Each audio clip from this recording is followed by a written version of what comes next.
Hello po mga kapraps. Pupuntahan natin ngayon isang property na for sale dito sa bayan ng Magdalena, Laguna. Itong kalsada na to, ito yung direksyon papunta doon sa main road mga kapraps. Papuntang Santa Cruz kapag tayo ay kakaliwa, tapos papuntang Magdalena man po, town proper ng Magdalena pag tayo po ay kakanan. Ang property na i-offer ko sa inyo mga kapraps ay magiging katabi po ito ng kalsada, kasi ito yung kalsada na to, ito ay naputo lang, so hindi pa lang po natuloy, kaya pansamantala dito muna tayo dadaan sa gilid. Pero ito na yung kalsada na to, didiretsuhin po kasi to. Ayun, malapad din naman po ang kalsada mga kapraps. Meron kasi kitang tatawiran dyan na maliit na sapa, so pag nadiretso na po ang kalsadang ito, ang inyong property, itong property na i-offer ko ay tabing-tabi na po yan ng kalsada. Tara, pansamantala dito tayo dadaan mga kapraps. Mayroon na ditong access ng kuryente at saka tubig, kasi malapit lang naman po ito sa main road mga kapraps. Ito may linyang ng kuryente dito. Pupuntahan natin at titingnan natin kung anong mga tanim at saka kung ano yung makikita natin sa lupa na i-ano ko sa inyo, para magustuhan nyo po.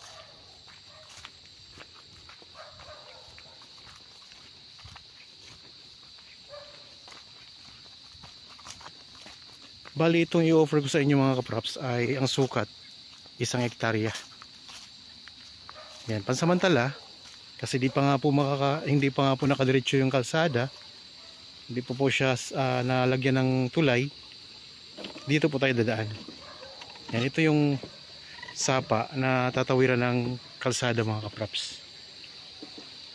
Ito na yung property ito. Meron na itong riprap mga kapraps. Yan, may riprap na yan. So may riprap na siya sa sapa. Malabo ang tubig sa ngayon kasi maulan mga kapraps. Yan, ito yung pinaka boundary na rin ng property. Okay, yan, ito na yung property mga kapraps. Dito sa gilid meron pong silang ginawa ng hagdan. Ayan o. Okay, bali dyan tayo galing kanina mga kapraps. Dyan po yung pinakita ko sa inyo kaninang naputol na kalsada. Ikot tayo dito. May mga tanim po ito na mangga. May mangga. Tapos may mga rambutan.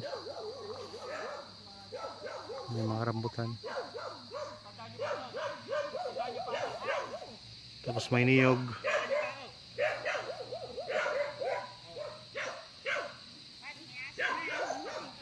Yan, galing tayo dyan kanina mga kaparps.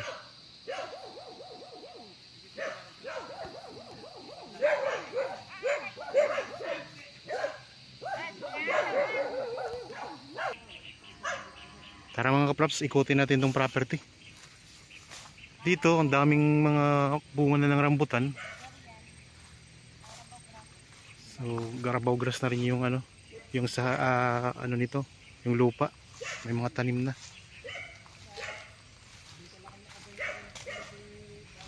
Tapos ang boundary nito mga kapraps, mayroon ding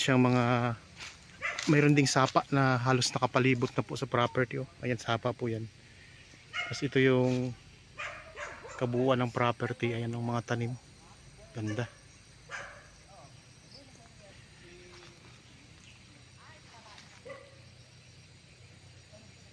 So dyan po ang naputol na kalsada mga kapraps.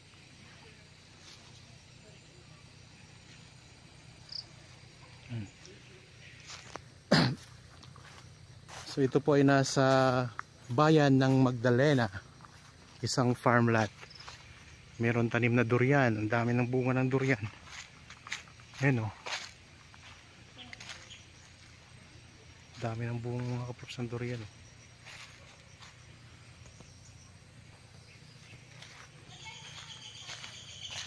Yan dito, meron din siyang ano, sapa. Yung pinaka boundary. Parang paikot ang sapa mga kapraps, oh, tingnan nyo. Mula doon, pag ganun siya. Ayan. Tapos pa diretso. Umikot yung sapa. Punta doon. Doon tayo galing kanina mga kapraps, oh, doon. Tayo galing kanina. Tara.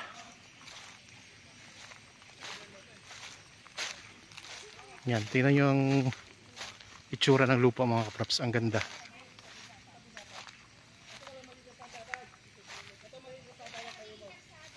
Ito.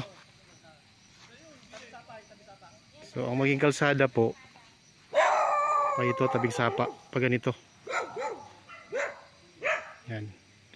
Ito yung magiging kalsada. Yung maging karugtong ng ano, maging karugtong nung pinakita ko sa inyo kanina. Mas maganda mga kaprops kung nagustuhan nyo itong property, pwede kayong magpa-schedule sa amin ng actual tripping. Yan, sa ganun makita nyo yung loob nito. At saka magka-idea kayo talaga na kung paano po ang development nito, kung anong gagawin nyo dito. Kasi ang ganda nyo. Pwede itong gawing resort. Daming bunga ng rambutan.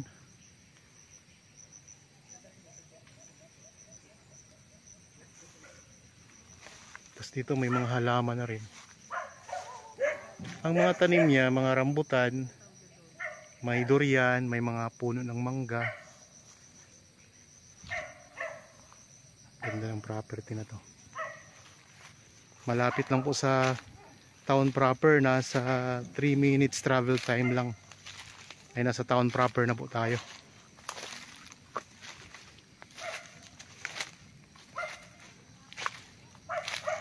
Tingnan nyo, nakahilera na rin yung mga halaman na tanim nila.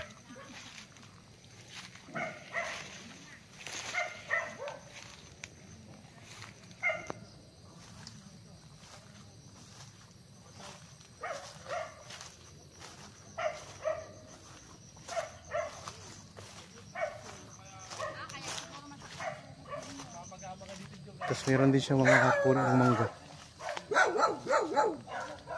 Ganda ng lupa mga kapaps.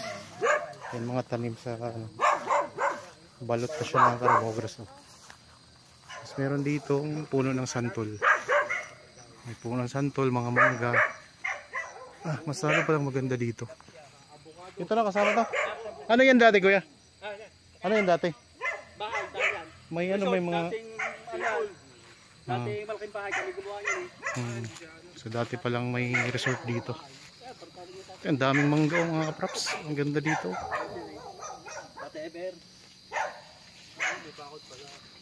Dati yung garaw sa malaki. Kasi yan yung sapa kanina. Diyan tayo galing kanina mga kapraps. May bakod na no. May bakod na rin na kawayan. Ayan yung grotto.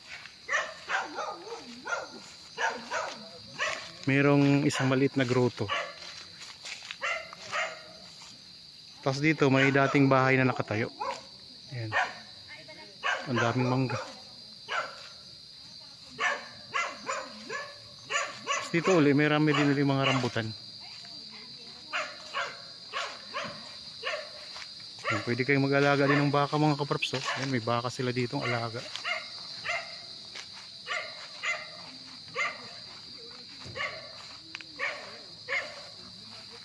Ganda.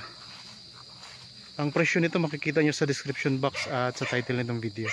Iikot ko lang po ang camera. Yan, mayroong source ng tubig and mayroon sila ditong puso mga kaprops. Ito. Puso. Iikot ko lang ang camera mga kaprops ha. Tapos yun, may bahay doon na tinirahan ng caretaker.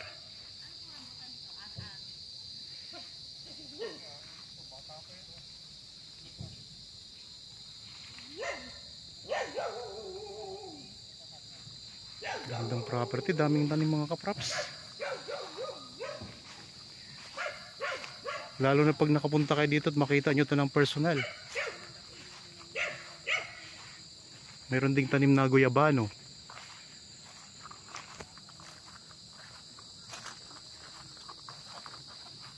Yan, mga rambutan. Ang bababa lang pati ng puno ng rambutan. Yan o, dami ng mga bunga.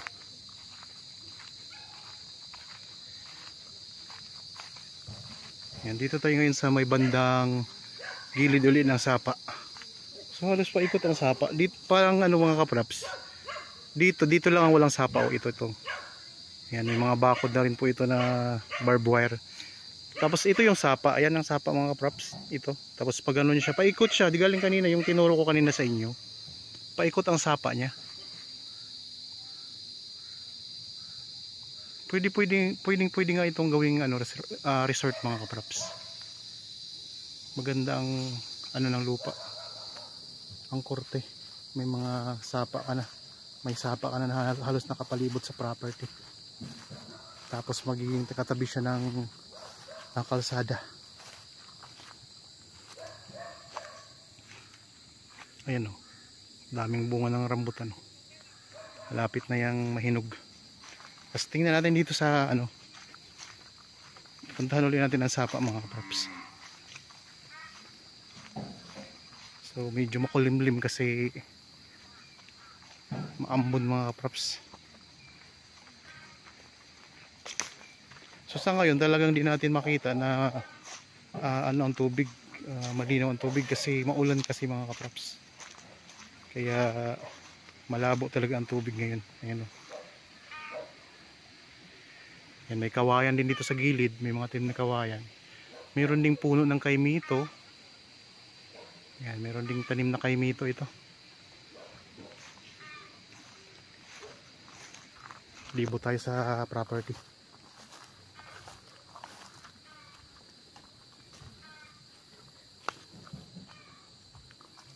Ang Magdalena Laguna, para sa kaalaman nyo po, ay nasa ano lang mga kapraps, mga 2 oras lang ang biyahe papunta dito mula sa Maynila.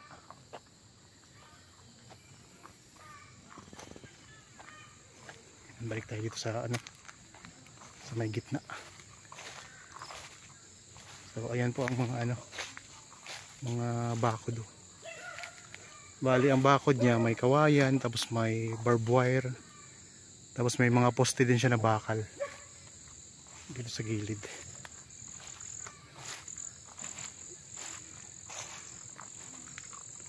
Daming tanim.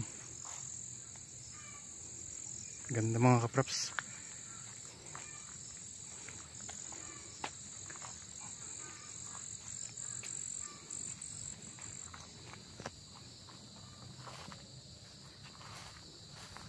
Yan, ito yung bakod.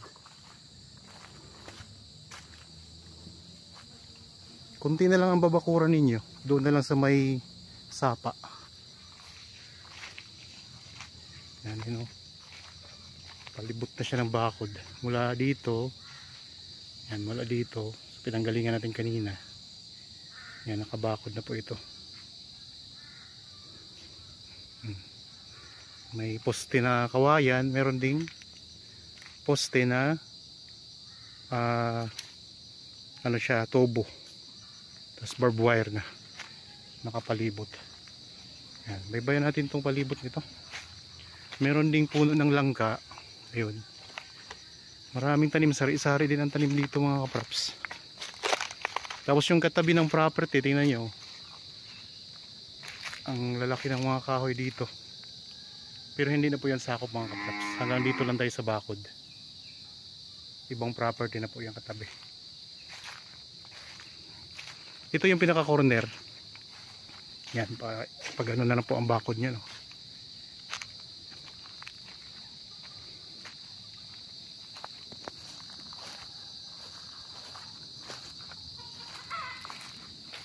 Yan, ito yung pinaka corner ng property. Yan ang corner. Tapos pag ano siya, straight na po siya papunta doon. Straight na siya papunta doon.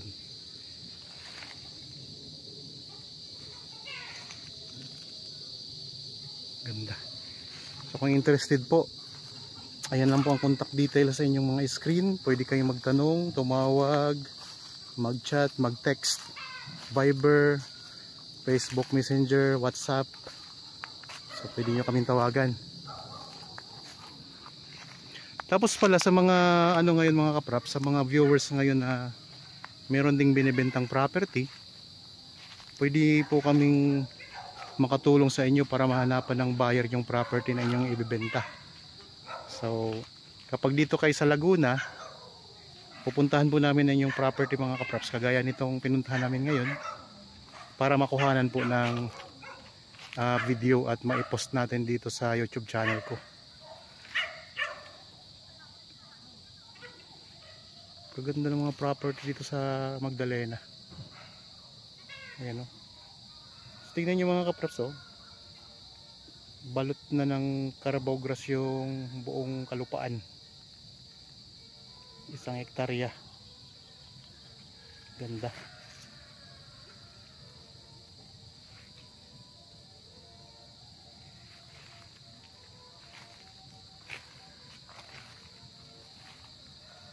Yan, ikot natin ulit ang camera. Ang mga tanim dito mga kapraps, ulitin ko lang, puno ng langka, maraming rambutan, may mga puno ng santol, mangga, may durian, may kaimito. Tapos dito sa may malapit sa bahay, mayroong mga sampalok, nababalot na po ng Carabao grass yung lupa. Tapos mayroon ding puno ng lansones. At may kalamansi din mga kapraps. Oh. Ayan, may kaimito. Ito naman po yung puno ng sampalok. Yan. Yung sampalok dito.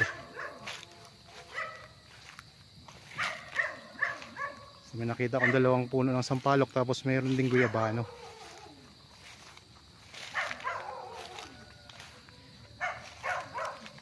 Meron siyang halos nakapaikot na sapa.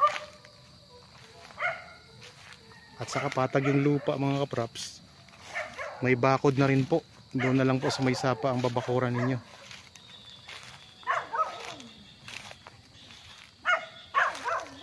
Yan, mayroon ditong dating ano, yung swimming pool. Bali ginawa kasi itong resort dati mga kapraps.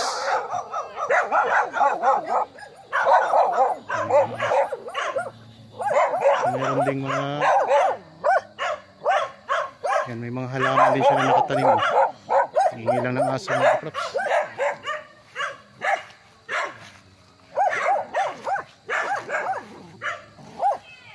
Balik tayo ulit dito. Mayroon ng source ng kuryente at saka mayroon na ring source ng tubig.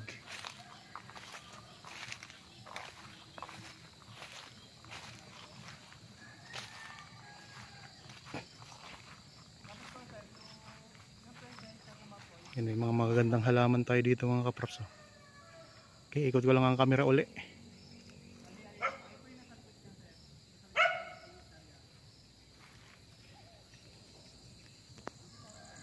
Ganda mga kapraps.